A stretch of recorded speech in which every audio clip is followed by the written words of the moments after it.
Hey, what's up, guys? Welcome to episode 1 of Blasters Ready. This is the new podcast from me, Mr. Blastbolt, where I want to feature different creatives and artists and writers, just whoever on here, talk to them about their career, talk to them about their life, what got them to the points they are, pretty much anything and everything.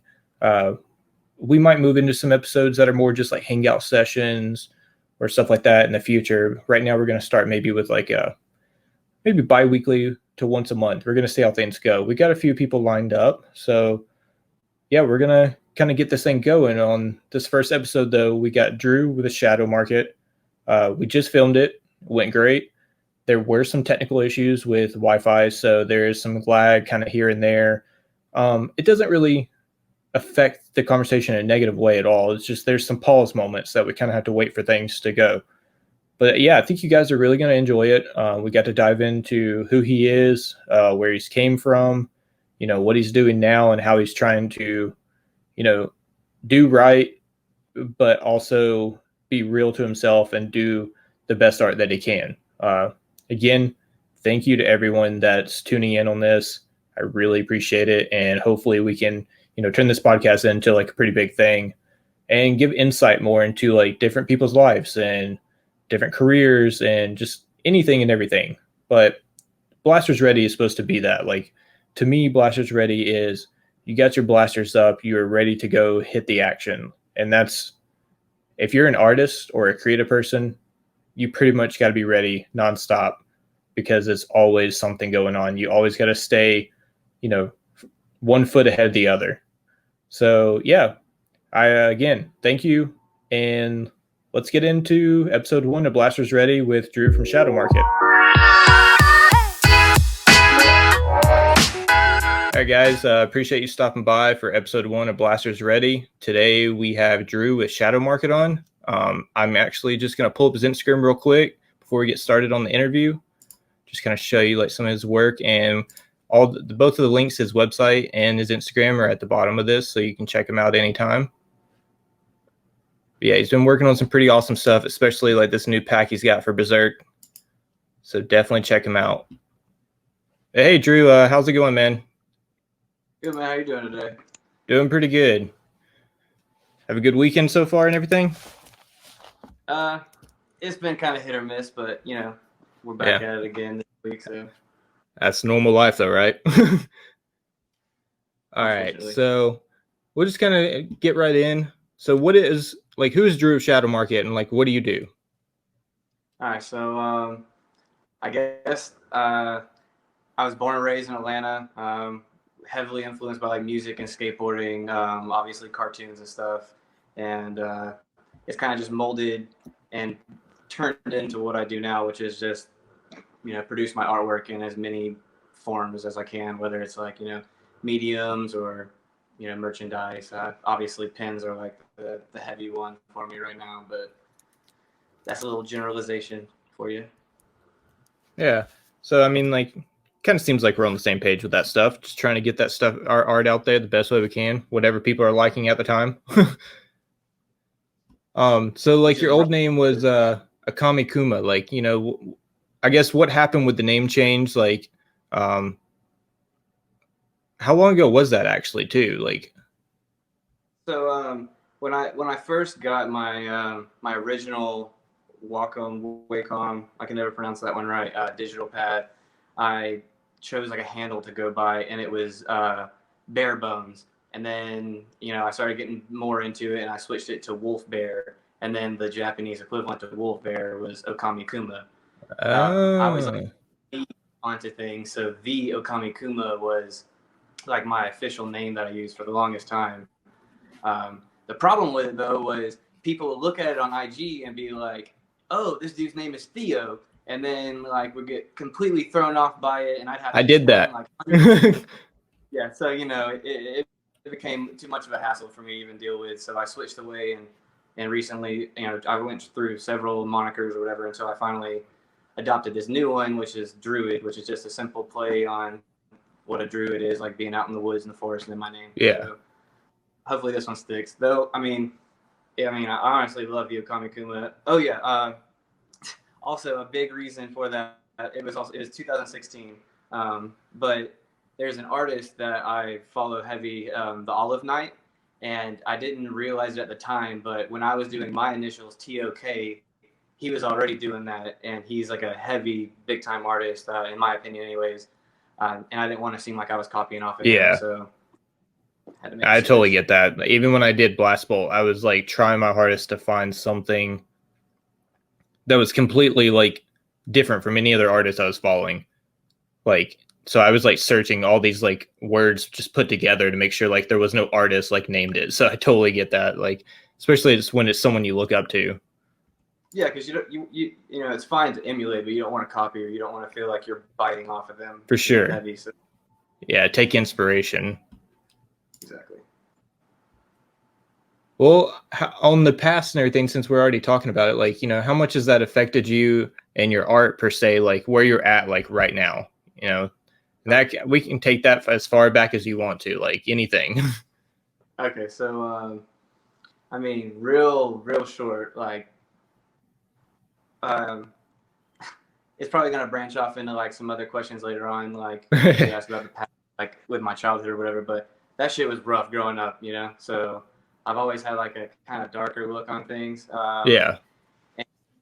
So when it's real weird and like sporadic how I'm gonna go about this, but long story short, I ended up getting with this girl, and me and her together kind of formed off of my Vio Kamikuma, pen idea to Kawaii Light Society, which was like a cutie, like more centered towards Pastels like and the stuff.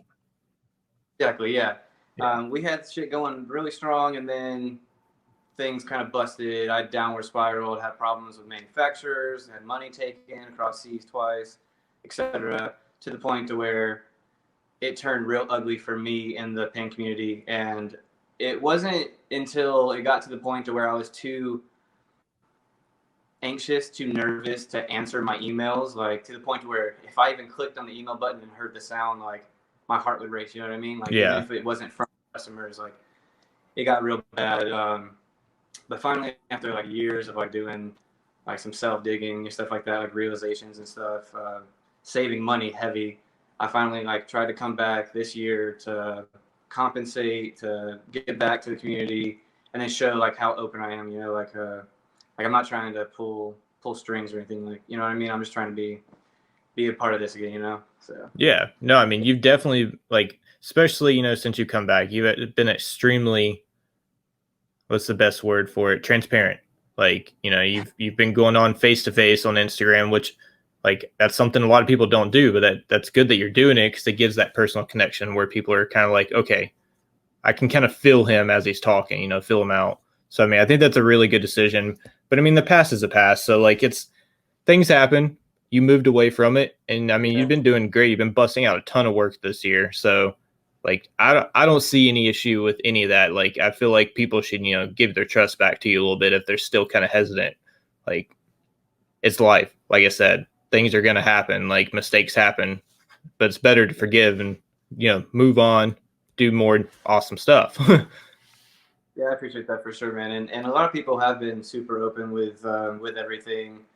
Just like I said, it's just nice to be back and sharing the artwork, because like that's what it all comes down to, anyways.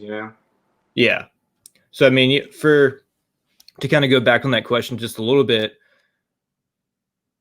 you said that you had a rough childhood and all that, and I totally get that because I kind of had the same thing and happen, and that definitely a lot of artists do. Like it's way more common than you expect, actually. Yeah. But it makes sense. Like even if we're drawing like what we draw, like fan art and stuff like that, like there's still an expression in it. Like Yeah, for sure. So I mean, what besides like kind of the darkness of the childhood, were the shows and the cartoons and anime that you were watching, was that kind of like your outlook to get away from the stuff that was so heavy at the time?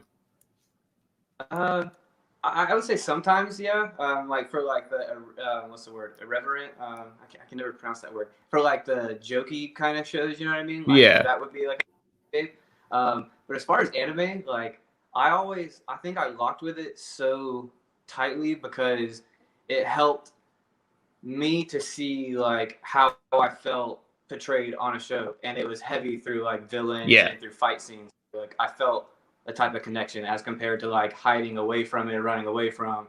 It made me feel like a little more, I don't know, like closer or something, you know. So Yeah, no, I totally that's get what that that's even because still, like, I mean, you just saying that, like, I kind of got a little bit of like chills, you know, because it hit home for me. Because I mean, it's the same way with Naruto. Like, I grew up, that was like my primary like anime, and like when you're watching that, like, you're relating to them, you know, in some way, even if it's not the main character. So, like, I totally understand where you're coming from on that.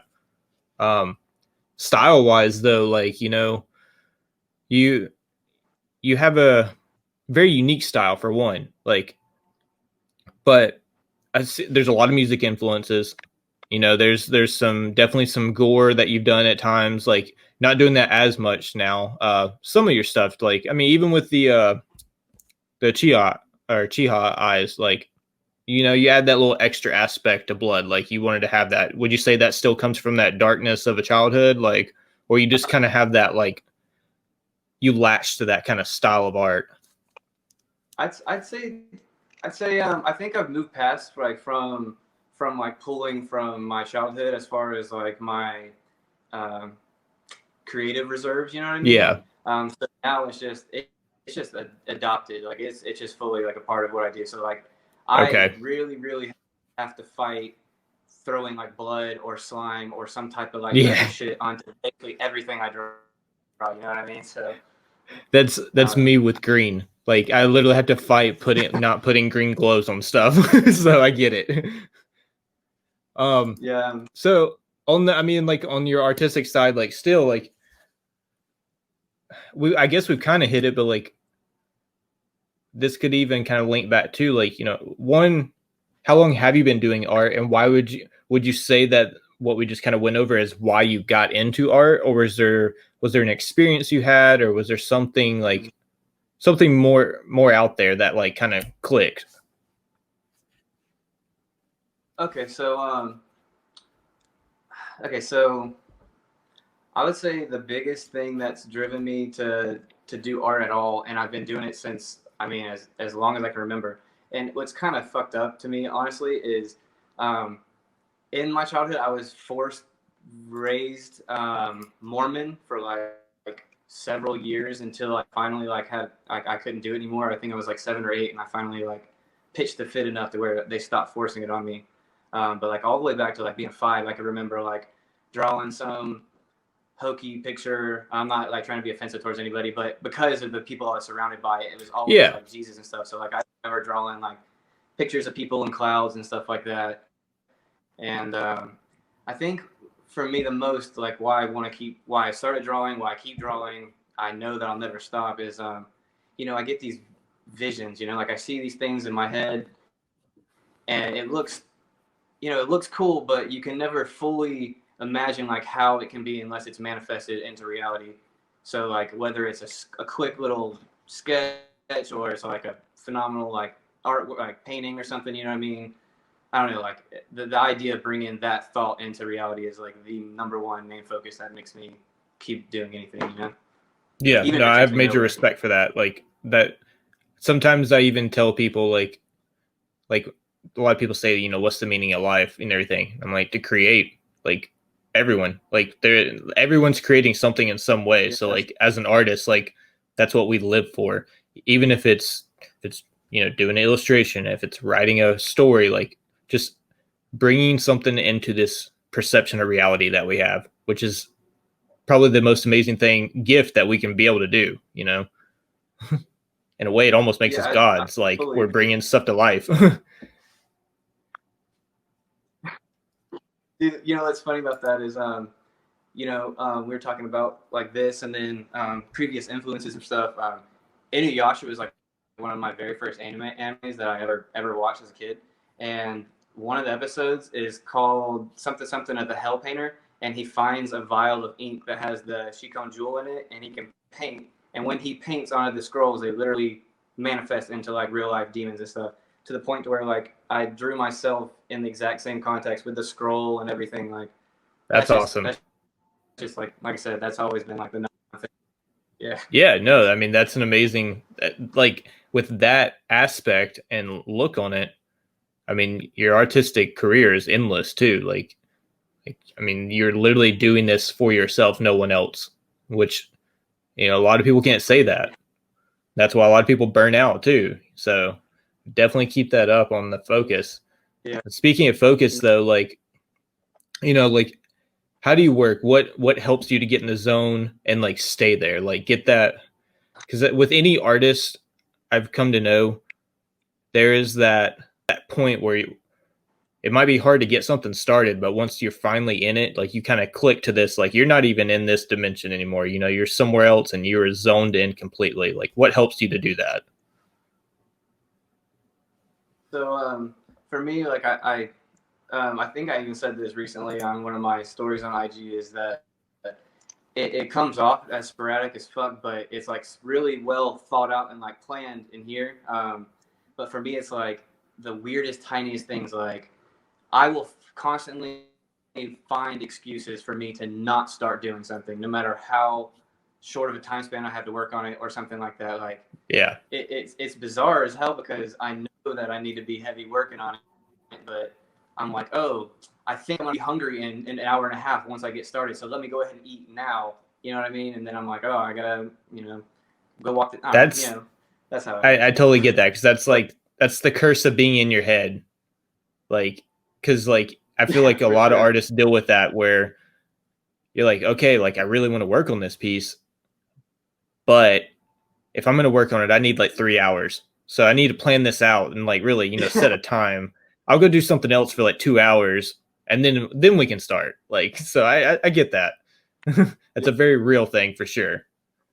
But with that, yeah, with that same mindset though, once I do hit one of those days where I'm able to like figuratively or literally knock off all those checks, as long as I have some type of background noise that isn't isn't intense enough to draw my focus away from what I'm trying to work on, but it's also like well known enough to where like I can just listen to it and be like, oh, I know what fucking part of the movie is right now, or like I know exactly what scene this is. It helps me build this like fully what's the word? This zone to where like everything will bounce out. Like I've got the background noise to Yeah. center out or to push out any other type of background. And so yeah, once I get into that zone, like you said, like it locks. So like yesterday, I think I finally got into the zone at like I don't know 3-4 o'clock, and I didn't stop until like 10 or whenever I posted all those videos on Instagram.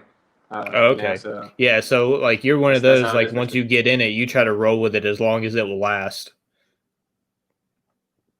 Yeah, dude, like for sure. And if I can make it branch from digital work to my canvases to even like my little Gundam projects, like I will try to make it all work as quick as not as quick, but like as long as stretch I can. Yeah, I struggle a little bit with like the long periods, like especially now. Like I don't have necessarily like long stretches of time to do things, so like I miss those because I mean, like used to, it's weird. I get this like kind of zone super early in the morning, like where I know like if I sit down around this time, like I can really just jet some stuff out. Once it hits about like 12 o'clock, that zone's gone. The next one I'm gonna get's like at night, but I don't really get to work at night anymore. So it's like trying to find that period, like you're saying, to like actually catch it and run with it. It can get really hard. Like it's for anyone. There's so much going on in life now. So yeah, definitely stick to that. Uh, well, I mean, we kind of already went over this question that I had for you. What's integral to getting your work done? Like you said, like getting some good music, something you can zone out on, but not zone out of. Like, I guess to say, like something that you don't focus on too much. Is there anything else really besides that? Like I mean, I know we've talked a little bit before about like putting some shows on or something like that, but we've even said sometimes that can be dangerous. True. Yeah. Really, I think like as long as I can, I don't want to make light of the I don't know if you call it a disease, whatever, but like OCD. You know what I mean? Like I know full that I'm not OCD at any aspect, but if I can like I said, figuratively have all the check marks ready to be checked off, not even necessarily are checked out, then I can get going. But like you said, like I already said like before, as long as there's like that one show, and then having my dog, to be honest with you, like if I can hear my dog like chewing on his paw or like licking water like that, that will just fully make me click out, and I'll have to stop. You know what I mean? Yeah. But he's my baby. Not to make light. No, I I get actually have that. kids, obviously. My old dog was the same way, like where anything that would happen, like he had an issue with chewing on his paws too.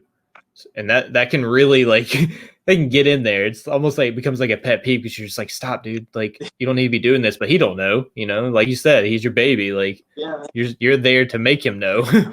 So I understand that's a hard one to kick out of. Yeah. But animals and babies, they got to come first, right? Yeah. Do you I mean, he's being good napping right. Yeah, that's a good thing.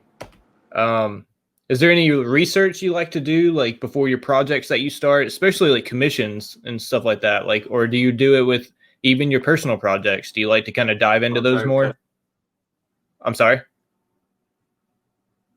I'm sorry, man. It couldn't hear that last part.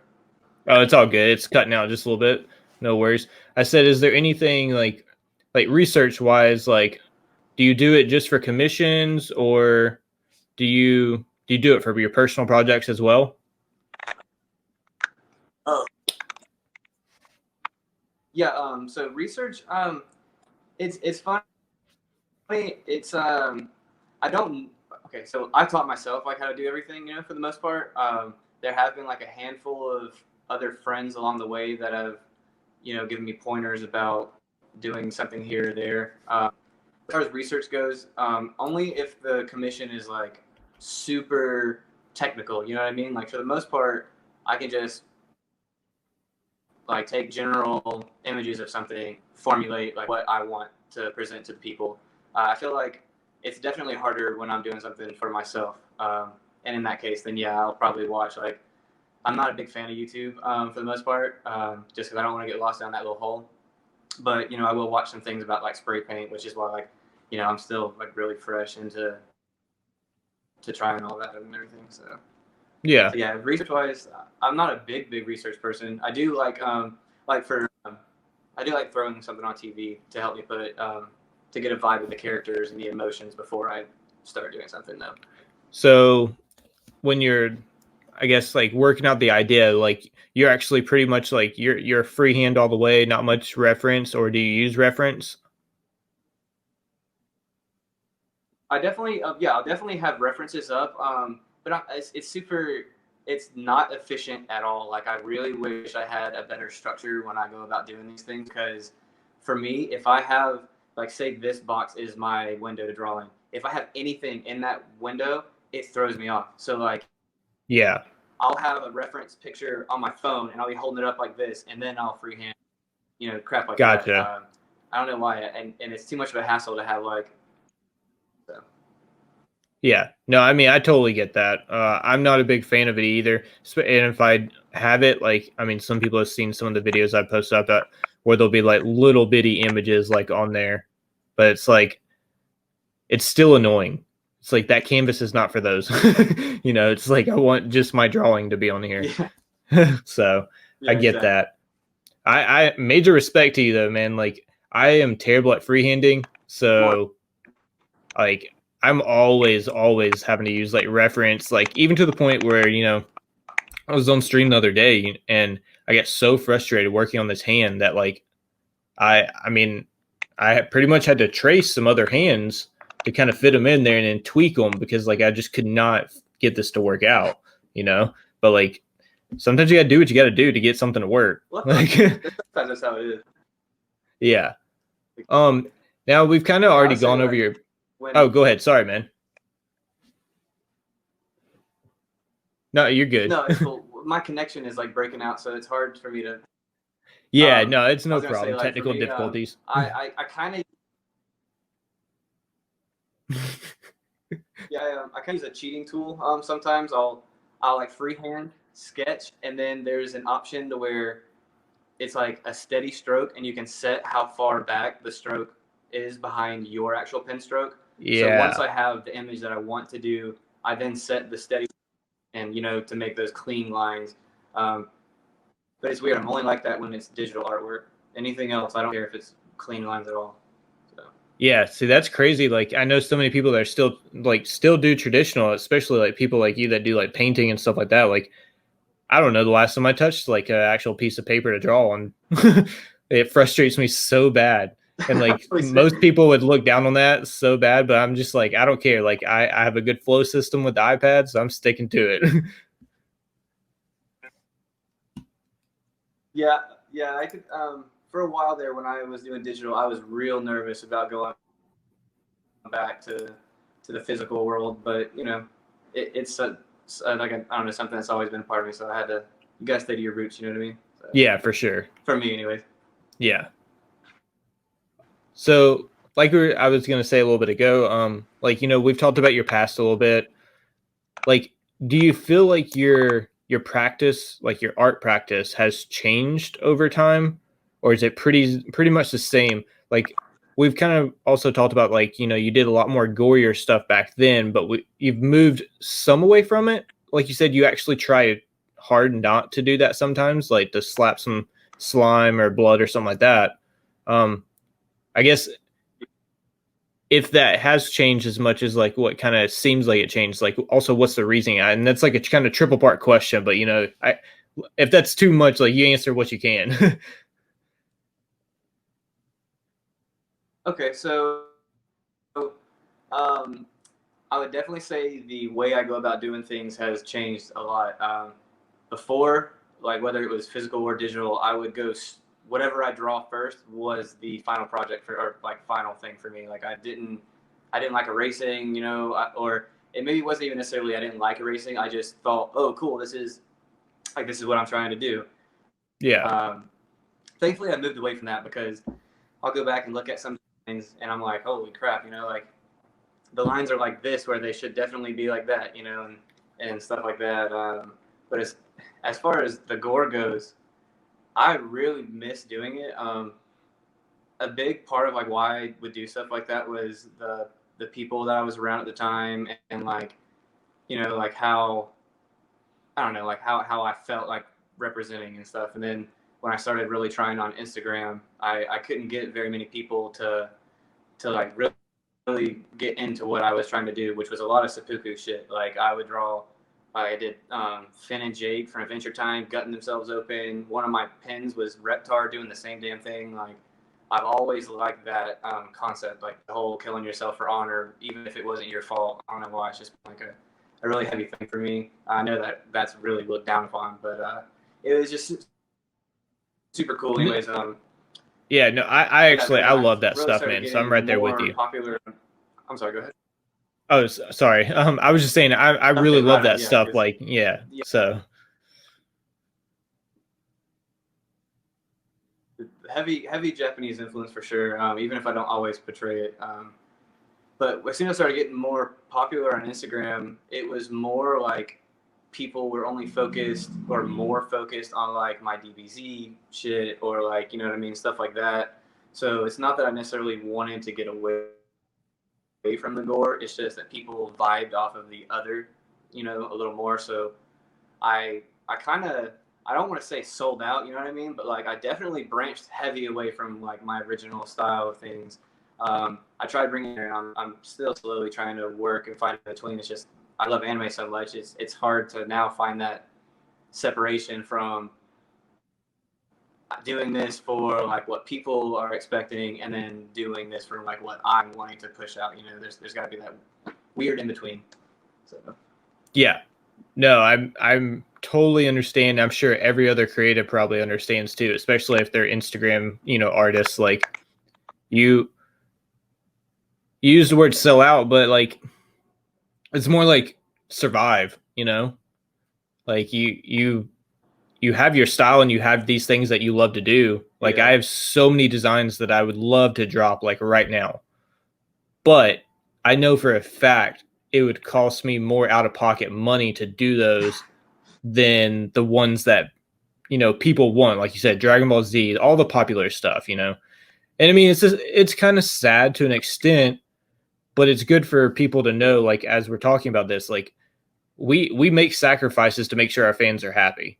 Like, we're doing it for them, but it's a fifty Yeah. fifty deal. Like, we want y'all to be happy, but we also want to survive, because the starving artist is a real thing. Even if you see artists that are doing really well, they've probably been doing it for a long time, and they've built that up. Like, it doesn't happen overnight at all. So I genuinely, like, respect Yeah. and understand, like, that you're doing, you're kind of still trying to incorporate your stuff. Because I mean, I have noticed, like, I have a page pulled up right now on your Instagram. You got Homer with the xenomorph, kind of like donut alien, coming out. To me, that's like super, like, old school, like, Yeah. your style. And that's cool that you're still trying to get people to, hey, be like, hey, check this other stuff out that I really love doing. That's a good thing. Like, I tried to do that with the crow recently. I released a crow pin. Yeah. It did not go over well. I like that one. Yeah, I mean, I love the crow, and so many people said they did, but No, you hit and you miss.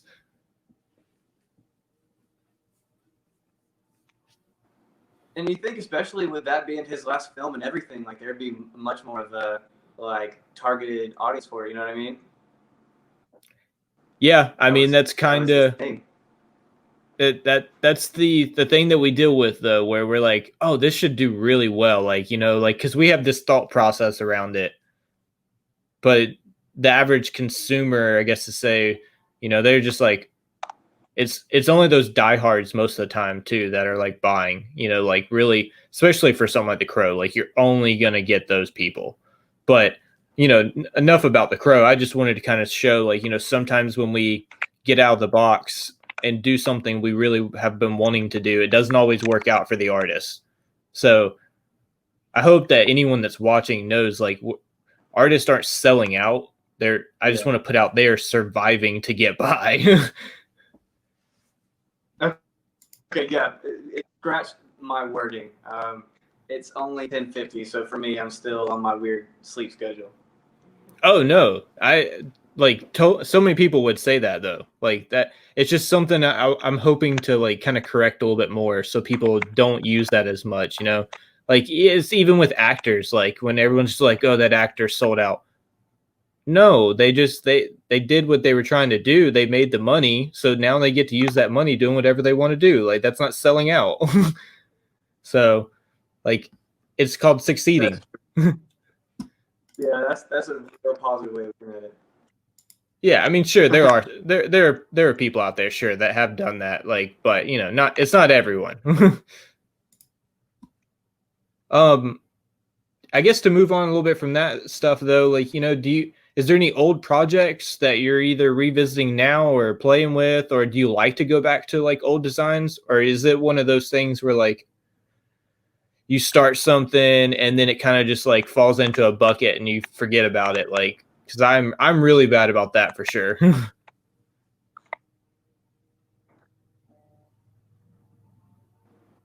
I would I'd say all of the above. I really like going back and looking at old projects to even final designs that sold well, even or one that didn't even make it, because I like seeing the growth. Like for me personally, and also sometimes I mean, not sometimes, always. The more you grow, you find more techniques and stuff, and you'll be able to better represent that original idea that you were trying to portray. I recently just redid a bunch of old designs, like the Deborah cookie. Like I redid it in a more me stylized way, and I say that like as if I even know what my style is, because I don't, like you said it. I've had people, I have my own style, but it's hard from your own point of view to see what those other people are seeing that differentiates you from so many of these other people out there. You know what I mean? But with that being the case, looking at the old ways of doing it versus your new, it really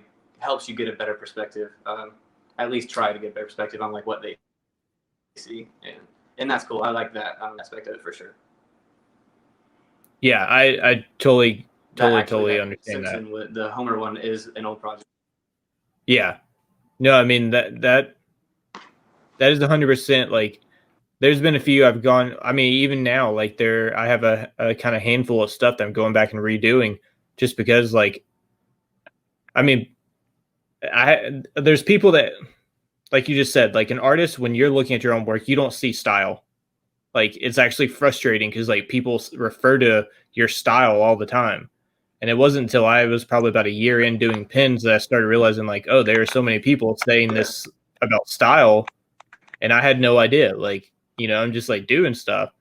And so now I'm kind of doing the same thing you just said, though. Like, I'm going back with some of these old designs I did like way back, like 4 or 5 years ago, kind of revamping them, because as much as everyone saw this style that they're talking about, like, all I saw was garbage of mine.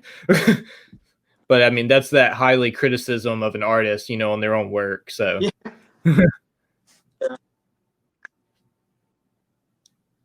Yeah, I feel like that's kind of the most important, is being so uber fucking critical on yourself, yeah, because if you're not, then you just throw things together and it's not accurate, to portray what you're wanting to.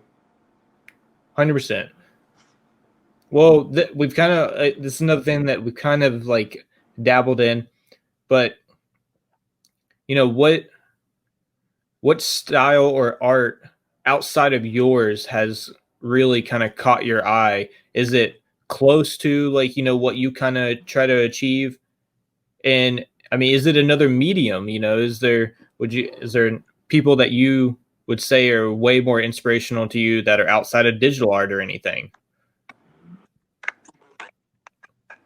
Yeah, so the art that I like, that like I identify with as far as Mvrkt, is going to be stuff like, I don't even want to do name drops necessarily, but like Yeah, very that's like the totally fine, man. closest, the easiest way for me to get an idea is print right there. That's Dan Mumford. He He's a does like huge a lot of stuff inspiration. like Megan Mushi does. Okay, well that's cool. And if you can see that, then that's really cool, because the heavy black with the jagged lines, like anything that looks not purposefully sketchy, but sketchy for the sake of the emotional intent for it. That's what I'm all about. So like, if I could show you some of my acrylic paintings, I don't have any up right now. There's the big one over there. But that's what I wish I could the most of, is like murals. You know what I mean? Like, if I could be like one of those guys that can get a fucking 20-foot canvas and then have an unlimited supply of as much paint as I can, like, I would go really heavy into it. And but yeah, the really sketchy style, I don't know. It's just, if that gives you like a good. Yeah, I mean, that's kind of like right on with me. I'm super big into, like you said, Megan Mushi, Dan Mumford, all those guys that are kind of had the same thing, but obviously they're a little different because every person's different. But it's also like I'm pulled towards like high contrast, like heavy blacks, like, because those blacks end up making those other colors just like super freaking vibrant. Even if they're like not even a vibrant color, they just pop right off that. Yeah. So yeah, I totally get that. Well, I guess you kind of just said It, like the it's next question I had for you it's kind too is of, like, oh, go ahead, man.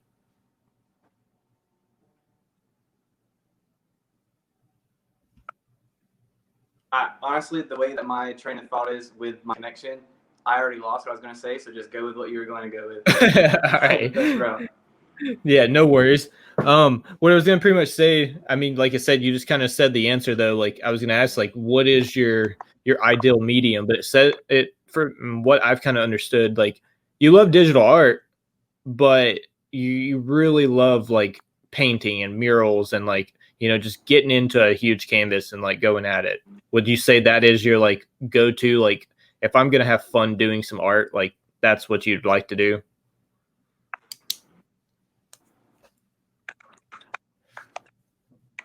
Yeah.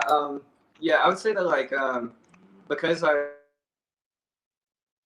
because I like to work on so many different, all depends on the big fuck motion that I have at that time. So like if I'm feeling super pleasant or like relaxed, I'm digital all the way. If I put more emphasis and more time onto going back into doing my watercolor like how I used to, I used to do that heavy, but I was also a little more depressed then, and I feel like you can just portray certain emotions better through them. So like the acrylic is for those intense feelings, like whether it's super intense excitement or really fucking lows or the erratic in betweens. Like that, like the acrylic paint is. It seems super cliche, like actually very cliche to say this or even to present the image I'm about to. But like when people slam their fists into the paint, they're like punching the walls and like doing all that, like that's not necessarily a bullshit portrayal of how I wish I could be on some heavy, big canvases. You know what I mean? And uh, and then on top of that, you put down like your central theme. But yeah, that's for sure where I feel like I'd be happiest if I could free reigns attack a wall or something like that. Yeah, I mean, surprisingly, as much as I'm not much of a traditional artist anymore, like I think we've even spoke about this before. I would love, and my goal is maybe one day to have a section set up to do painting because I mean, what you just said, like, yeah, it might sound cliche, but like it's a real thing that like physical painting with a canvas is a therapeutic thing for a person. Like it's almost just like going to get a massage. Like you are working out some high stuff on the body. Yeah, for sure.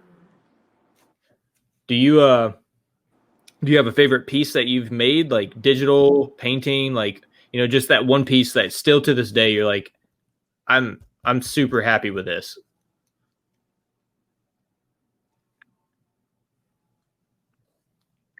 Um, so there are a few. Um, when I tried like I don't know. I tried doing this weird like fusion of acrylic paints a couple of years back. Um, I did this really cool one of Gino from Afro Samurai. Looking back on it now, like I can see how I could have completely knocked it out of the park now. And not saying about painting then because I love it, which is why I'm bringing it up. But I really love that painting, and I actually sold it to a dude on IG, another artist, American Hippie, I think is the guy's name. But and of Jack Skellington from Nightmare Before Christmas as the Pumpkin King, when he's in his coolest form, where he's a scarecrow and the pumpkin head and all that. That one always really hit home. In the same year period, I did a bunch of like pieces like that, and one of them was even a cup of lean that was pouring out 3 different Gasleys, and I called it gasoline, which triggered me making that pin of Haunter and Ghastly and cup. So but yeah, I think those are some of the ones that I like the most. Digitally, it's too fucking hard. Like I can't choose for the life of me. I like a lot of my digital stuff. Anything that has a tongue is probably going to be my favorite design, no matter what it is. So I don't know why. I just like drawing on the big, chunky tongues is like the best thing for me. Yeah, no, I mean those that's one thing that's super fun. Anytime I've done a Gengar design, like you can't do a Gengar piece and not enjoy the fuck out of it. Like it just happens. Yeah. All right, so getting away a little bit from like, like the positive side, what is something that you actually still to this day you dislike about your work, or let's keep it open, like just anything art related to you as an artist. Like what is something you're just like, I'm not feeling this. I got to like, I got to work on this or change. Okay, so if you're speaking like for just for me personally, I really hate how like sometimes I'll get like the image that I'm trying to put down that I'll mislook a lot of like little tiny coloring details,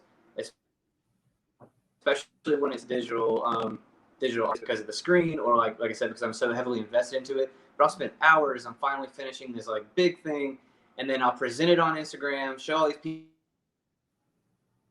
people like nobody else noticed that shit, but I'm noticing it now, and like I really wish I could get better on making sure that I've got all of that all of those things in check, because like I said, little things like that will slip away from me, and it's a real, like, I don't know, tug on the ear, kick in the ass type of thing when you see something so small and trivial, for other people, but for you, it's like a black hole in the center of like everything that you just spend all your time on. So yeah, that I don't like.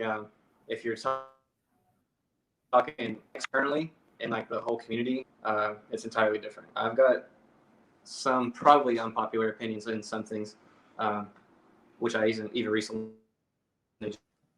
just kind of voiced about on Instagram. Not trying to hate you, it's just you feel some type of way, especially in discontent. You need to express it. No more hiding stuff or like keeping things. I can branch on that and talk about.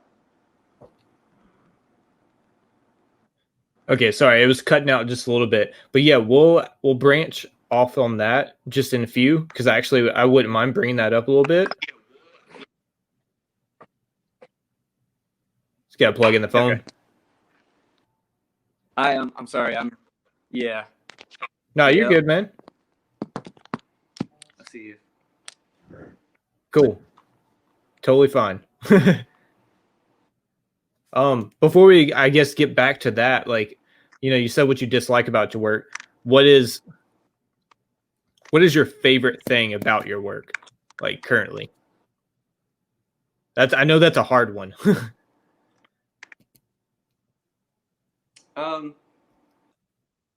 Yeah, it's weird. It's almost like a weird question, almost, because like earlier, like you I don't mean in any kind of like negative way or whatever. I don't mean anything. I guess it's just like I like what I'm drawing because it's what I'm trying to. You know what I mean?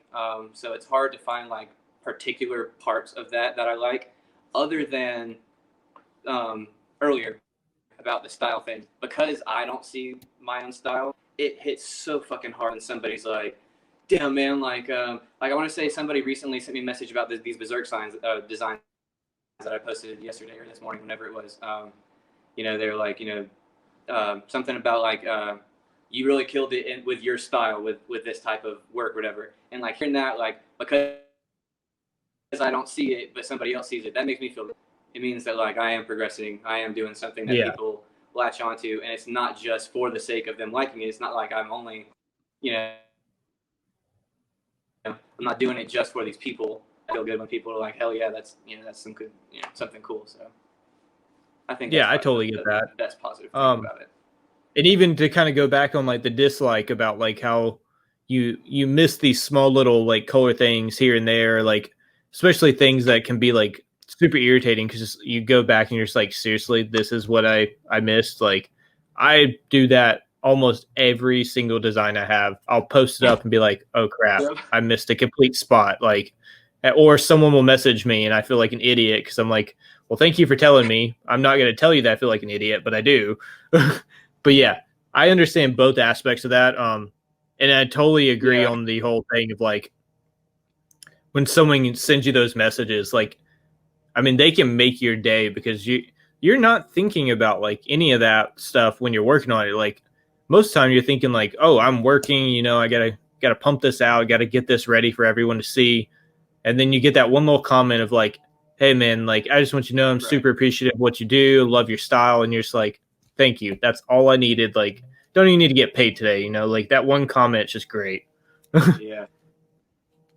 Dude, for sure. Yeah. Though on the reverse, oh, sorry, go ahead. No, you're good, man.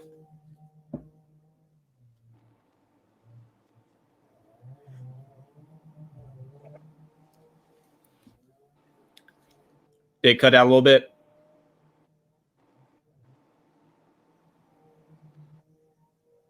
Oh yeah. I was gonna say on the reverse side though, one negative comment, if you're not like super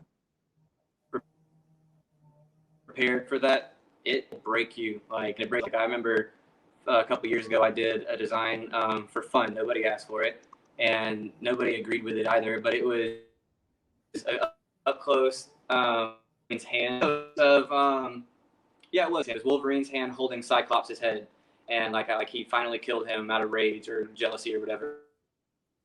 And somebody was like, "This fucking sucks," through the comment, and sent me a message and was like, I don't know, like said some shit, and I'm like, like I spent like 8 hours drawing this for myself, and I guess it shouldn't have been such a big. It still hits enough to where 4 years later I remember exactly what the man said. So I don't know.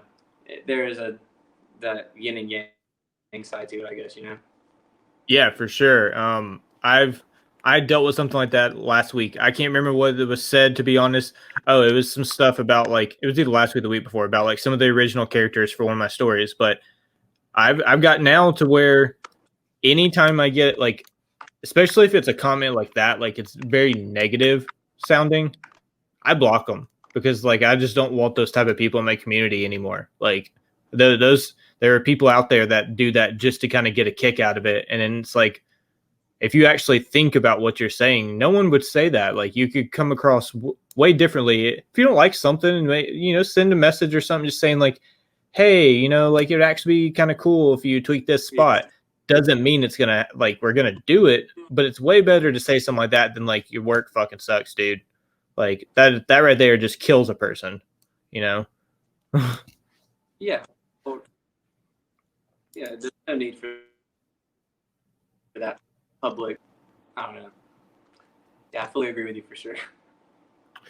Okay, we can kind of get back to the whole thing on like, some of the feelings on like the community that we're in. Cause I mean, as most know, we are primary pin makers. That's not all we do, but currently right now, that is the main thing. But one of the questions I had for you anyways, what is your artistic outlook on life? And this, I guess it kind of fits in.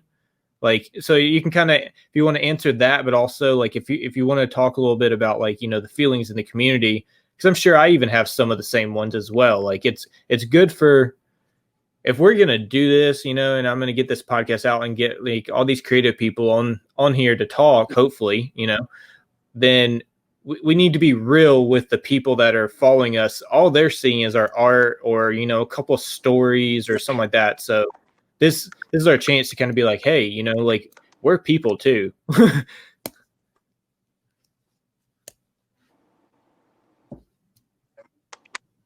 Yeah. Which I feel like is the hardest part of it, of all of it, is people don't realize that, yeah, we're just people, or machine like FedEx or something like that. I would say the artistic outlook on life kind of will tie into the whole how I feel about our community right now, and which is really about fan art. Like what I do, what a lot of you do, what a lot of everybody in this community does is fan art based off of anime, whatever, some type of pop culture icon or theme or something. And I'm obviously a big fan of it for the sake of keeping the said thing that you're basing your off of alive. Like especially like Inuyasha, that shit came out in like what, the late '80s, early '90s, and it's 2020 now, and like I'm seeing way more Inuyasha stuff on Instagram now than I've had.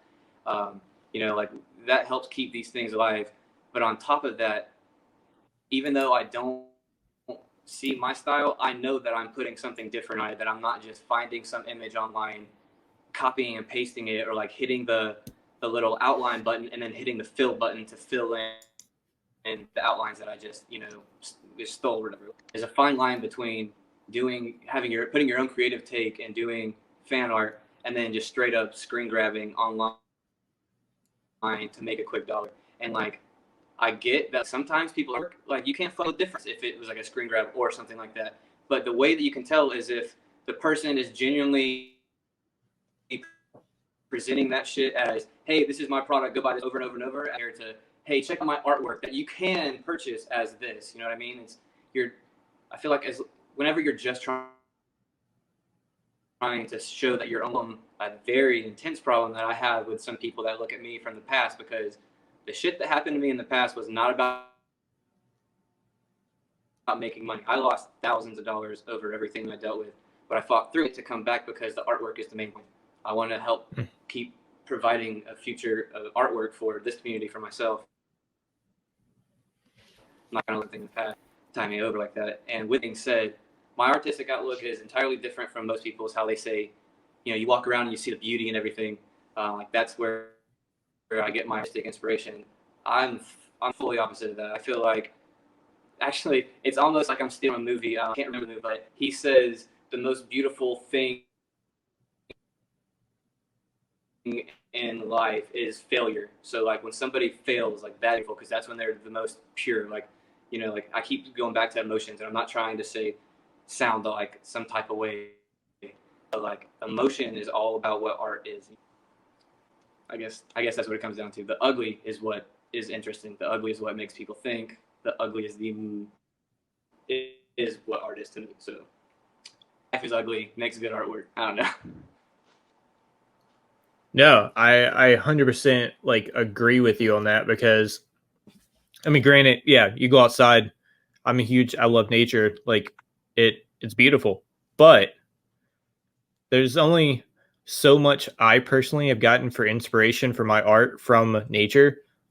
Like I'd much rather like, and this is kind of dark, but even in my head, like when I'm envisioning stuff, like even during meditation stuff, like I'll have like these designs for like demons and like just like dark stuff, like the stuff that really kind of like triggers your brain to think on it. Like, so like I get it because, and it's probably because you know we came from kind of like rougher lives and everything, but maybe not. Like, but our brains just kind of like they process and they roll more when we're thinking about stuff that's got a little more depth to it than just beauty. Like, and as many companies I've had like fail, I would never ever want to like take that time back Right. because it helped to learn every step of the way of like, okay, well, we tried this, it didn't work, let's try something else. Like that's life. Like life is a full thing of it is experience and creation over and over and over. And there's gonna be failures every step of the way.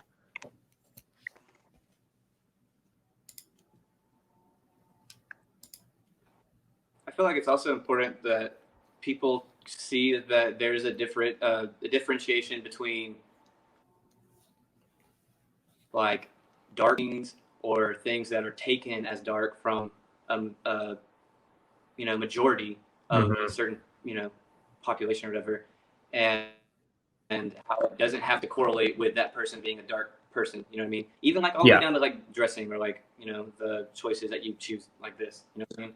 Like I feel like that's real important too. Just because I'm talking about liking dark stuff and stuff doesn't like some sadist gonna go out and fuck someone's life over just to give me some inspiration to go do a quick sketch. You know what I mean? So No, for sure. I mean, it's a perspective thing. It's like we just see things differently, and there's people that are going to see understand exactly what we're talking about. Then there's maybe people that don't, and that's totally fine because we're all so different. But life is perspective based. Like it's how we our surroundings when we grew up, or like our parents, our friends, like everything. So like just because we're into that stuff, like I mean, I wear all black almost every day of my life, but like you just said, that doesn't make me like you know whatever, like some dark person, you know.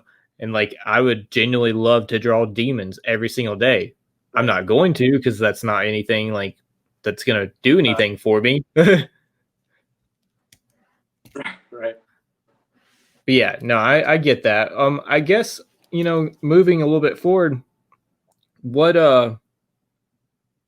like I mean, on the art community, maybe yeah, we'll move forward in a second because I want to go back to kind of what you said on the whole like the the fan art stuff. Like me and you are like what you talked about. We're taking these characters or mashups or whatever we're working on, and we're taking inspiration from something we love and something that these other people love to make something new.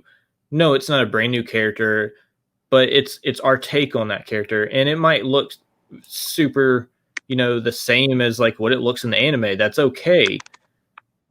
But what's not okay is what you're saying, that what's hurting us is we are actually Right. putting time and effort into these things and like really putting a thought process, like you even said, like when you like reference or not reference, but like research wise, you'll turn on and you'll watch a few episodes of something you've already watched. I do that almost every time where like I'm like, okay, I gotta watch, like gotta get my mind back into this series or something, like because we care about it, though.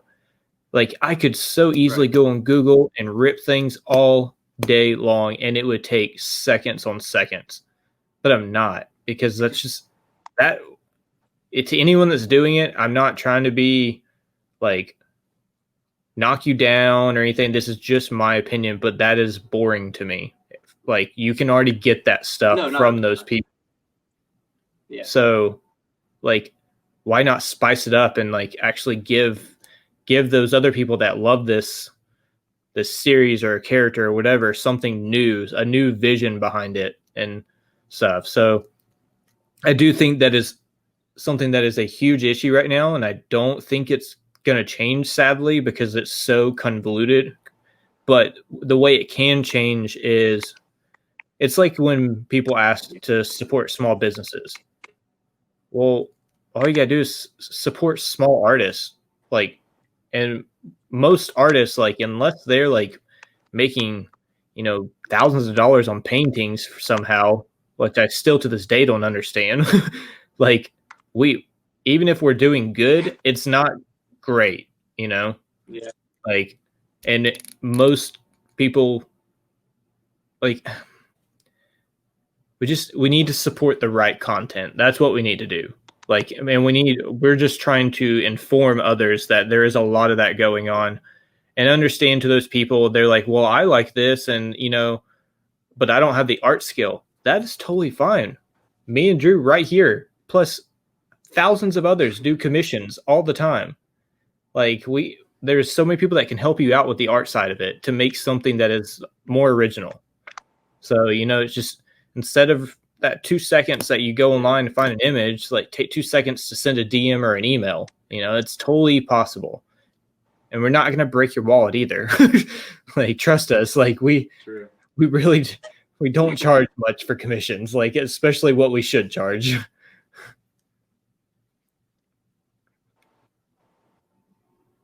Yeah, definitely not. I would definitely say I don't charge very much at all. Oh, dude, that's the thing about artists. Like, even before pins, when I did band merch, it's danger having. Do what? I was saying it's a danger the way I'm positioned, because Blade 2 is playing like minutes. Look at it. No worries. But yeah, I mean, we'll kind of move away from that little rant. And if we hurt anyone's feelings, that's not what we were trying to do. We were just trying to be honest with the community, and everything. So hope everyone understands that outlook that we have. Well, that actually, the next question that I was going to go over was actually the fan art stuff. So we covered that. So there's still a few kind of little art questions left, but we're going to move more into like a little bit of like closing, like personal things. Like, is there like a most embarrassing moment you've had like recently, or just like in your entire life that you're like, man, like, I really like wish that would never happen?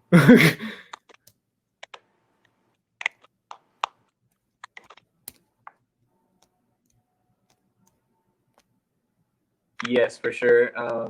It's a little what the abbreviation NSFW, but not really. It was just, I was a teenager and I was over at this girl's house when I knew I shouldn't have been over there, and things got heated or whatever. And next thing you know, her dad comes home and I am hiding naked in her closet for like literally 4 until he gets in the shower, and I have to run her house naked through her backyard, wild turkeys and stuff everywhere. Yeah, that's probably the most embarrassing thing I've ever had happen to me, to be honest. The funny thing about that story, I don't think I talked for a while, so yikes. Do what? I said I don't think I talked. Oh yeah. Of that girl for a while either. I have a story that's like practically identical. I wasn't naked, thankfully, but girl's parents came home, and like we were in her bedroom. I heard them come in, so I hid under the bed until they went into the bathroom. Same exact thing. As soon as they went in there, I took off down through the hallway. Heard them yell because they heard someone running. jumped over the back porch like 2 stories down, and then just ran like all the way freaking home. Like, so yeah, it's not, that's not a fun experience, but being naked, like that's that does not seem like, especially with the chickens and stuff. Yeah, it was rough. I don't know. So yeah, that's Georgia for you though. That's perfect a way to put it. Yeah. Good old set. So, like, since we're moving out of kind of the art talk for the most part, like being a freelance artist, especially if you're trying to make a living doing it, it's even it's like even if you're not working on art all day, it is a nonstop job. And by that, like I'm sure so many will understand this if you're an artist. If you're not working on art, but you have a business, you're thinking about the business. You're thinking about like what you need to post. You're thinking about what you need to do next. I mean, like I have task lists every single day, usually about 2 weeks ahead of time that I'm editing. And I wake up and go to sleep thinking about my business, like to the point that like it's been extremely stressful at times, like where I've even had like anxiety issues and stuff, and that's extremely common. Uh, so I mean, it is a full time mental thing. What do you do to kind of turn off and just like say, all right, for even if it's just like 30 minutes, maybe 2 hours, like just what is your kind of like your go to thing for that? Um, so I'm super weird. So like, is I don't care how unpopular it is. That's my fucking number one go-to drink. Is I know it sounds so gross, but on top of that, it has to have ice or being like super icy cold glass. So like, if I have some milk, I have my dog, who just why. Oh, sorry, buddy. You can get by now. My dog, and then something that I use to like inhale or whatever. It goes a long way, nothing will ever beat that. Like, I wish I could say it was like a girl or something, but honestly, I have stayed far away from that field for a while, and I don't think I could handle that kind of stress right now, anyways. Yeah. But yeah, just chilling. Is there any? I mean, you got any like TV shows lately that you go to, or like video games like that? Kind of just like for a fact you sit down. Yeah, yeah, yeah.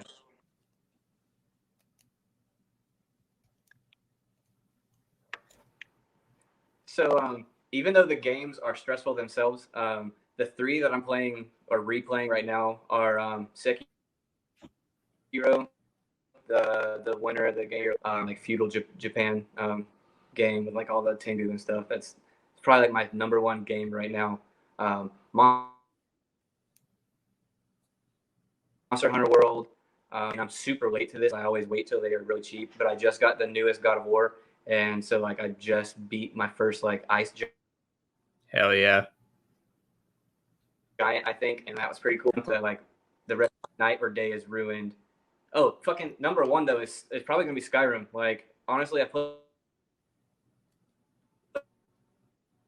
it so many times, but my favorite thing in this whole universe is a were anything, werewolf, were bear, whatever. Like so, playing Skyrim, I get to do that shit. It's so relieving. Like I think I could be a transformer of that werewolf and then go kill a village real quick. As tough as that sounds, I can calm down. Man, I have put so many hours into Skyrim. Like it's one of those like you could not play it for 2 years and then you just need some like little fantasy kick, and it is a go-to like staple. I can't wait to see what Elder Scrolls does next. Like the MMO was okay, but like it's still not the same in my opinion. Yeah. So yeah, I totally get that. Like pretty much that's my go-tos are usually fantasy related, like some type of RPG. As long as they keep werewolves. As long as they keep werewolves. You I mean, have you ever played any of the Diablo games? Wait, yeah, we talked about that a little bit, right?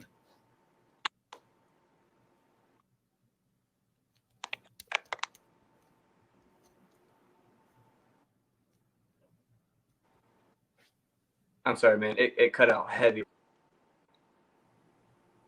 Yeah, no worries. I said we've talked about it, I think, a little bit, but have you ever played any of the Diablo games?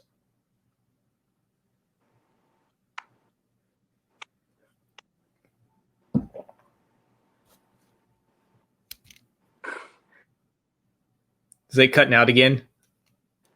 2 times I get to have you and the connect catches up. Like I need to take a shot. I'm sorry that you cut like that. No, you're good, man. Uh, is it still cutting out?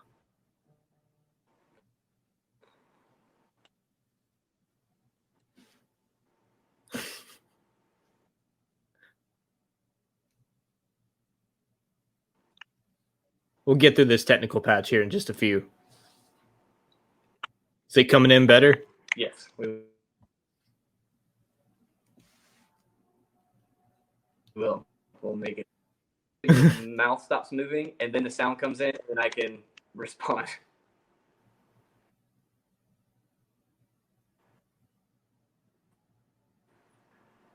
I was saying, have you played any of the Diablo games before? Oh yeah, yeah. I have a long time. It's funny is like I'm really big more into the lore of video games, even if I haven't played them. So even though I have like 2 or 3 of the books over there of like the bestiary and stuff Yeah. like that of the lore, because like that's just my go-to. But yeah, it's been a while for sure though. Yeah, the only reason I brought it up is I'm pretty sure on the new one that's coming out that the druid on there can like transform into like actually I think he might change into a bear, I'm pretty sure. Okay, see, that's Warcraft. You or You wow, cut yeah, out a little Warcraft. bit. Oh, I'm sorry. Yeah, I was saying, yeah, in World like, I think I played as like I can't remember what they are, trolls or something, where they have tusks. But I was playing as one of these blue guys, and then The that druids trolls. was from my forming into a bear. It was they got tired of me doing the same shit because I was always some type of lupine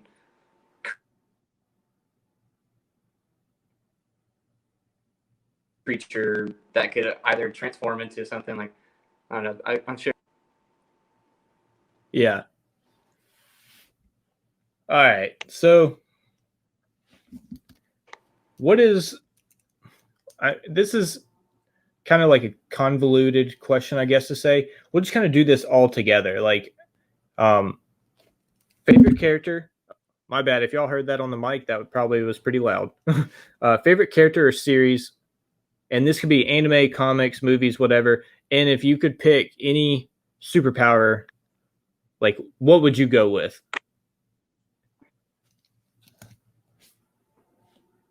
Okay. Favorite character series? That's a super hard question.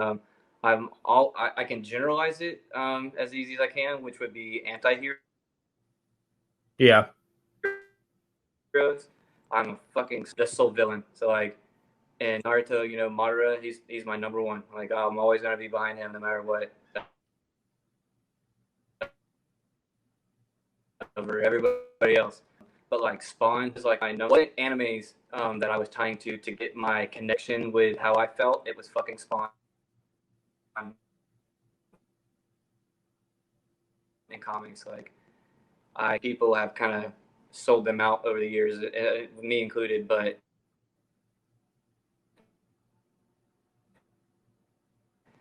yeah, the anti-heroes for sure.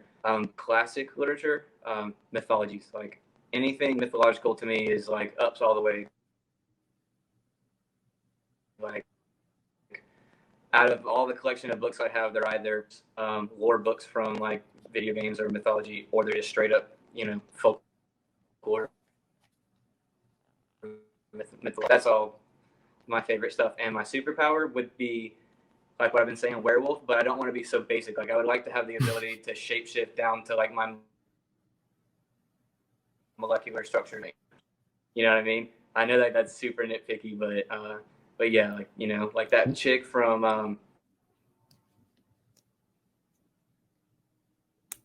the show on Nickelodeon, Clueless, I think is what it was called. She could transform into others and everything. That was cool. So that would be rad.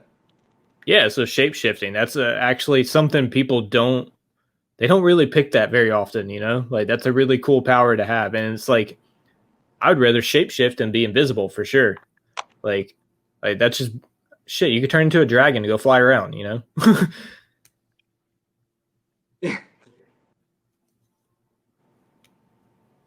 Even like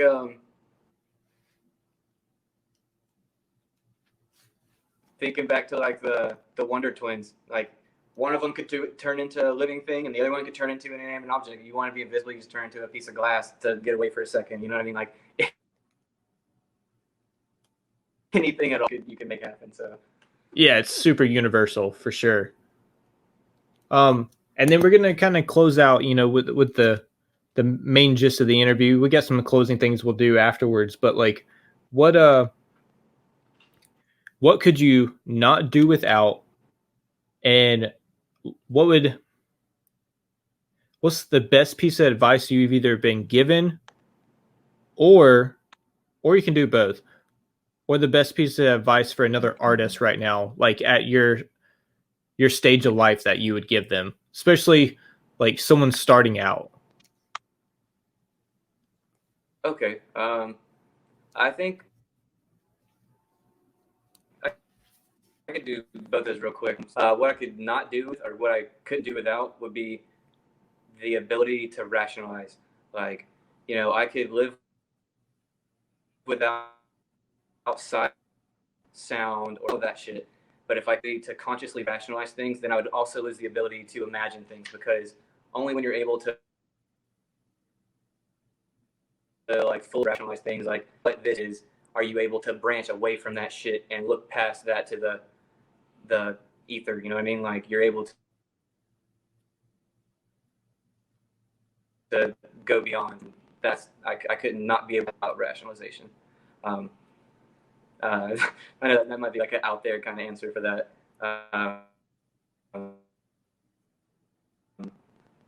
Advice. Again, it's super cliche because like I've never been told any really good advice. I think I've read this on MySpace or like Zanga when I was like 13. Be like, don't. Okay, you just need to be yourself.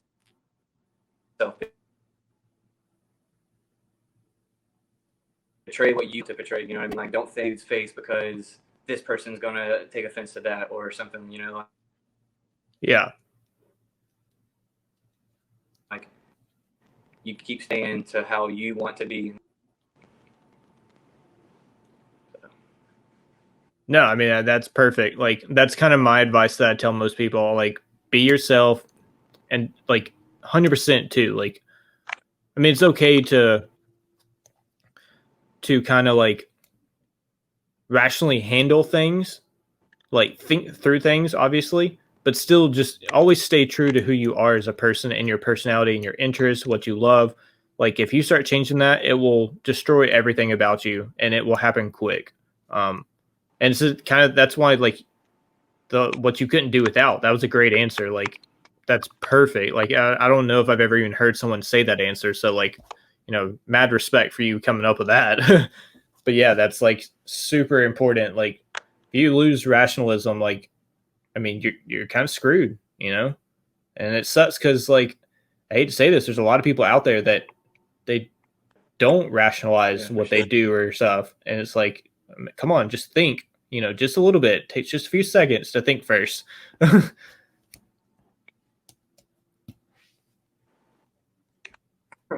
Yeah. But yeah, man, like it's been great doing all these questions with you. I really appreciate you being on. What we're gonna do is, kind of, I'll pull up my other screen and we'll kind of show off some of your work. And if you want to kind of talk about any of we can kind of like go step by step of like, if you want to talk about if you're taking commissions right now, like any current things you want to kind of share, we'll kind of just kind of go over that stuff. Anyone that's still listening, I appreciate y'all, hanging in here and checking out this podcast for the first time. Definitely going to have some more episodes coming soon. Okay, yeah, right on. I appreciate it for sure.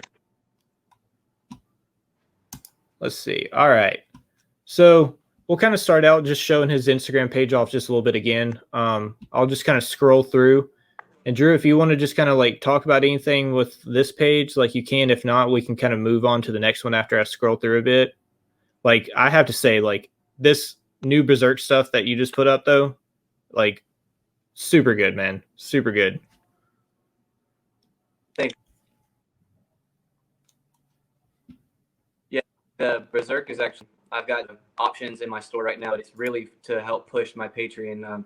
I only have like 9 followers on Patreon right now. Yeah, and I can kind of real quick, I'll just flip over. But you can get this thing where you don't just get a pin. Like this time, there's. Oh, yeah, right on. Awesome. So, yeah, there's only 3 or 4 options. But yeah, I say that all the time. Like, it's that and stay up are like my 2 go-to trade what I need to get across, like stay up, just be yourself, and then single bit is gonna help, yeah,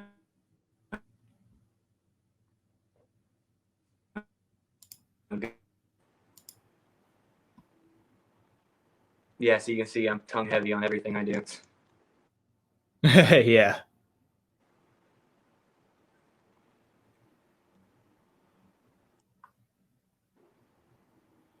Yeah, you guys, you definitely got to check out his work, man. Are always open. So when's this Shinron happening? In the Shigaraki?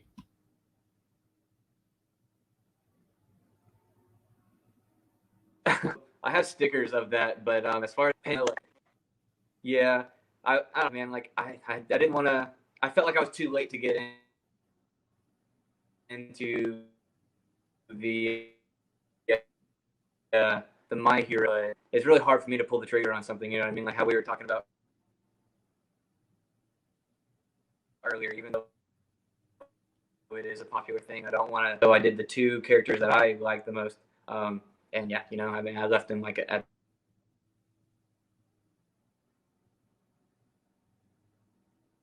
Well, we might have to talk about maybe doing like an MHA collab or something.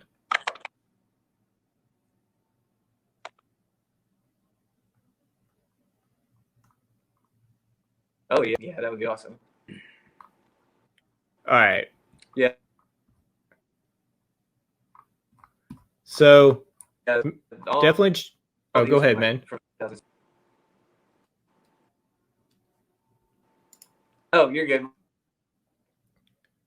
So definitely check out his Instagram, guys. My train of thought is always going 1,000 miles per hour every direction. Yeah, no, I totally get it. I do. Yeah.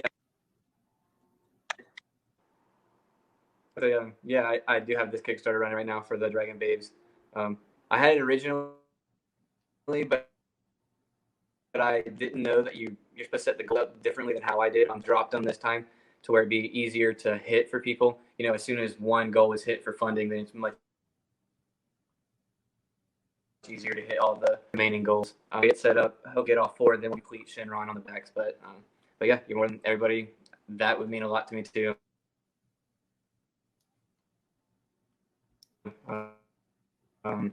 If you end up choosing the top tier, like you get all the pen, a print that I'm going to do, sign, and on everybody's name on that tier in the back of the print. So I think that'd be cool.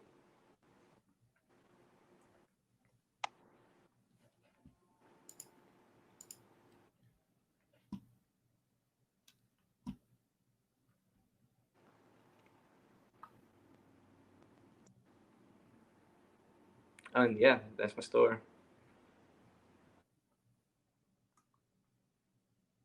I'm telling you right now, guys, these jet tags so easy to are amazing. Get to the store, it's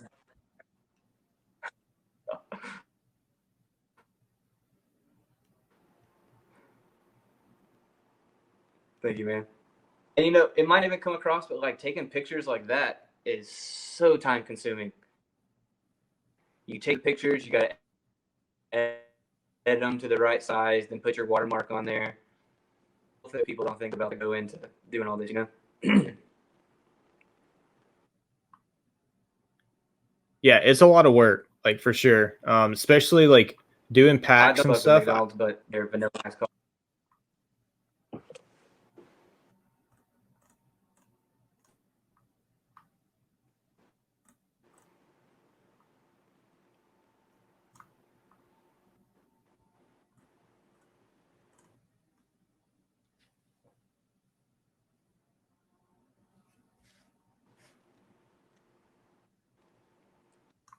I feel like it's important to show like the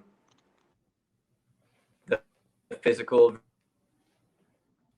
versions of the things in the store, so it doesn't all look like everything's a pre-ordered item. You know what I mean? So people don't get like the wrong idea. I 100% agree with that. Manufacturers and all, I but tis part I've of the game. I probably said 100% agree like 50 times in this podcast, but you know, it'd be a pretty common thing probably.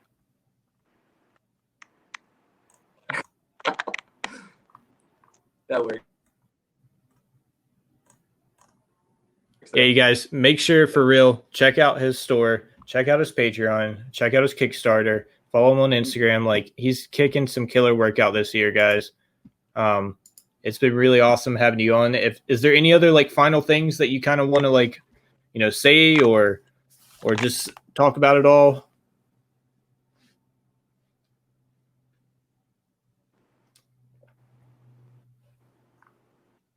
Oh, I'm sorry.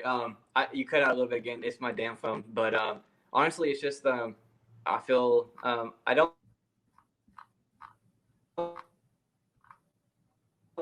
to sound like I do a podcast like this because I've never been asked these questions before. I never felt like anybody has about you know, from me or whatever, and it's kind of, I know it sounds a little too much, but it's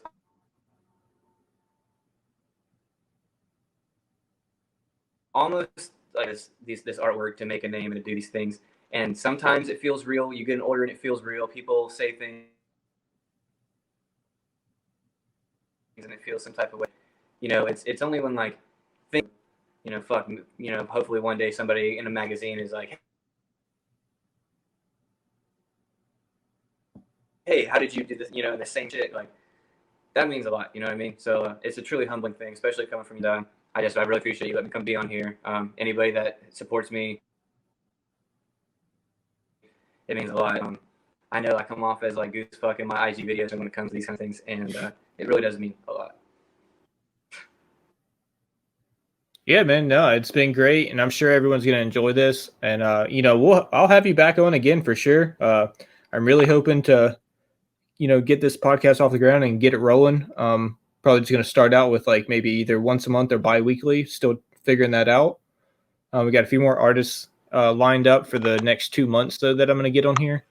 But yeah, it's been super cool, and you know, until next time, man.